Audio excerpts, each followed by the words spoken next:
So we got the announcement that Mewtwo is going to be getting its Mega Evolutions with this year's Pokémon GO Fest. And while that announcement was incredibly exciting, we also found out that this year's Pokémon GO Fest Global is going to be for free.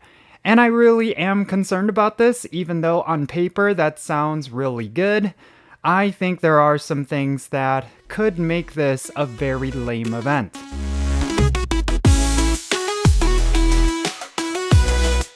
Hey, how's it going everyone? Jinsula here with a brand new Pokemon Go video. I hope your day is going really well, and let's get right into it. So this year's Pokemon Go Fest is looking to be one of the biggest Go Fests we've ever had, and this is because it's going to be featuring the Mega Evolutions for Mewtwo, and we're also going to be getting a whole bunch of other goodies, and it's all because they're celebrating the 10th anniversary for Pokemon Go.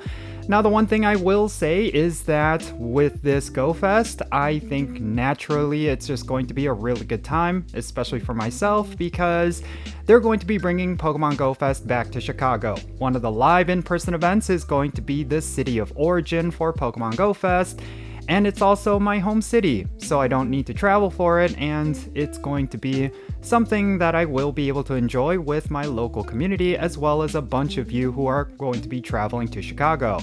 But the one thing I do want to talk about in this video is going to be the global event, because this is going to be an event that pretty much everyone is going to be able to enjoy regardless of where you live.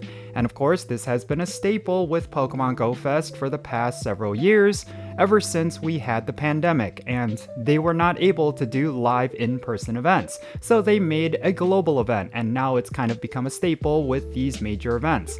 But one thing with Pokemon Go Fest Global is that they typically have some sort of event ticket, which would allow you to get the Masterwork research for a shiny mythical, but it would also give you a whole bunch of bonuses and a whole bunch of other content that would make the experience that much better. But they're not offering that this time around. In fact, it's just going to be a free event. Pretty much all of the things that are going to be offered with this Pokemon Go Fest are going to be for everyone, and there's not really like a premium paid option. I do think the reason for this is because they're probably going to lean very heavily into the Go Pass. I think for the Go Pass for Pokemon Go Fest, it's probably going to be their main form of monetization. And maybe there's going to be a ticket that will unlock the Masterwork research, but regardless, there's not going to be a paid ticket this time around. And we've certainly seen them do this in the past, for stuff like Pokemon Go Fest, but also for things like the Go Tour event. And the way that they would do it is that they would basically make it a free event, but they wouldn't give you a lot of the nice bonuses that you would typically see with this sort of event. There's no boosted shiny rate, there's no additional raid passes or a special research that's going to give you premium items and legendaries and stuff like that. It's basically just a free event. And I think this was something that a lot of people found to be actually unpopular. They did not like it. I think the first time they ever did this was, I believe, for the Johto Go Tour event, and I do remember that.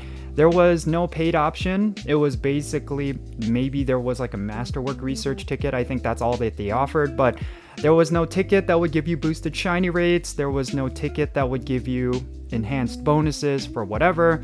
It was basically just the content. And you did not come out with a lot of shinies. You did not come out with a lot of really solid Pokemon. It was kind of lame, honestly. It didn't really feel like a special event. It just felt like a glorified community day at that point, without the shiny rate. That was kind of like the negative aspects of it.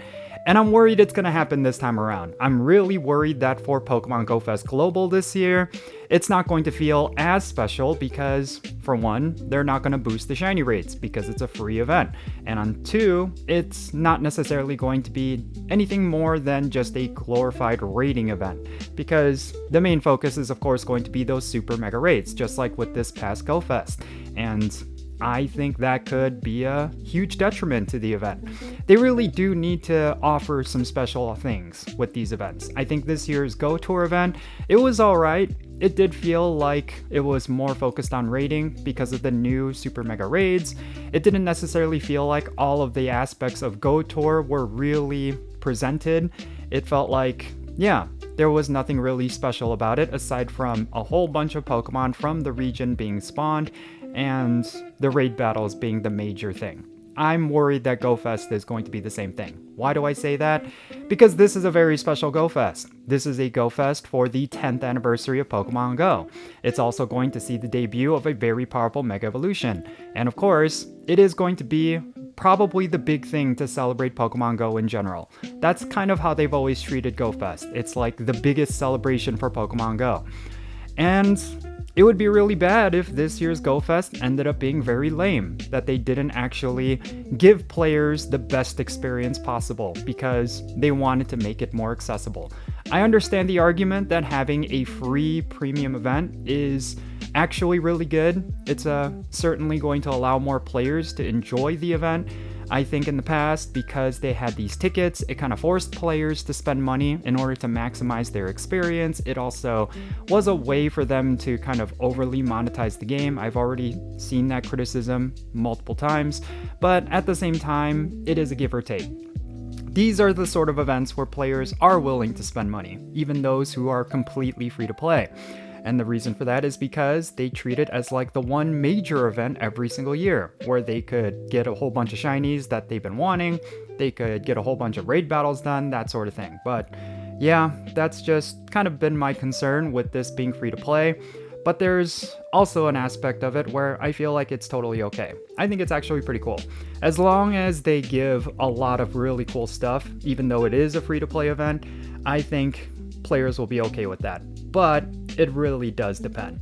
As long as they do not completely nerf the shiny rates for wild caught Pokemon, as long as they give us a whole bunch of content to enjoy on that weekend, and of course, they don't overly emphasize the Super Mega raids, which I do think they're going to do anyway. But yeah, that's pretty much it regarding that. But let me actually talk about the Go Pass. What do I suspect with this Go Pass this year? Well, first and foremost, I think the Go Pass system has actually been like a huge improvement for Pokemon Go. I know some players might disagree with me on that. I like the idea of Go Passes being like the premium ticket for these sort of events. They have certainly provided a lot of content. It's a lot of rewarding content. It gives you a lot of things to do, even if there is nothing to do. And on top of that, when it comes to these sort of special events, they are definitely really rewarding. I mean, I really do think they need to give a bottle cap for this year's Go Fest Go Pass. I don't know if they're going to do that. I don't think they announced what the rewards are going to be for this year's Go Pass. I could be wrong. Maybe I'm remembering incorrectly, but they made no mention of any bottle caps. I really feel like this is an event where they should implement a bottle cap, because I think a lot of people are going to pick up shiny Mewtwo, and they're going to want to Mega Evolve those shiny Mewtwo, and one of the best things you could do is bottle cap a shiny Mewtwo so that you could get it to 100% IVs. I really hope they do that, because this is definitely the event to do that. They should have a golden bottle cap as the reward for the Go Pass, especially if they want to actually monetize this event. I think that's one of the big risks of having a free-to-play event. They're going to miss out on a lot of revenue, and if they miss out on a lot of revenue, they're going to make cuts to the content, and I don't want that. I do want them to make money. I know that sounds very bad. It sounds like I'm shilling for this company. I'm not. I think the monetization is something that I'm always going to be wary of, but at the very least for this sort of event, I want it to be successful monetarily, because that way we have better events in the future. That way the company gets a lot better. Scopely Inc. is the new owners for Niantic Games, and if they're not making a profit, I can see them making cuts, and we don't want that. So yeah, that's pretty much it. There's nothing really else to talk about. I think the Go Pass is promising. It all depends on what the rewards are. Again, I'm pushing for the golden bottle cap. I hope that is the reward. Maybe something else that's going to be even more special. I don't know. But yeah, it is something we do have to keep an eye on. This event could be really good or it could be really bad. Yeah, we'll just have to wait and see. But that's it. There's nothing much else to talk about. Definitely share your thoughts regarding everything that I talked about in this video down below in the comments. Do you feel like, yeah, this could potentially be a very bad Go Fest? Or do you feel like it's okay? Do you like the fact that it's going to be free to play? Share all those thoughts in the comments. Let's have a great discussion. And if you enjoyed this video and you want to support my channel, best way you can do that is hitting the like button for this video. And also, make sure you subscribe so you get all the Count Jinsula content that I upload. Make sure you turn on that notification bell as well so you know exactly when that happens. And also check out the links in the description below. One of them is my Patreon page. If you become a paid Patreon member, I'm actually going to add you to my Pokemon Go friends list. That's the main perk. So if you want to play Pokemon Go with me, best way you can do that is by joining my Patreon. So go and check that out. And yeah, that's it for this video. I'm Count Jinsula. Be safe, have fun, love yourself today, have yourself a great rest of the week, and I'll catch you in the next one. Jinsula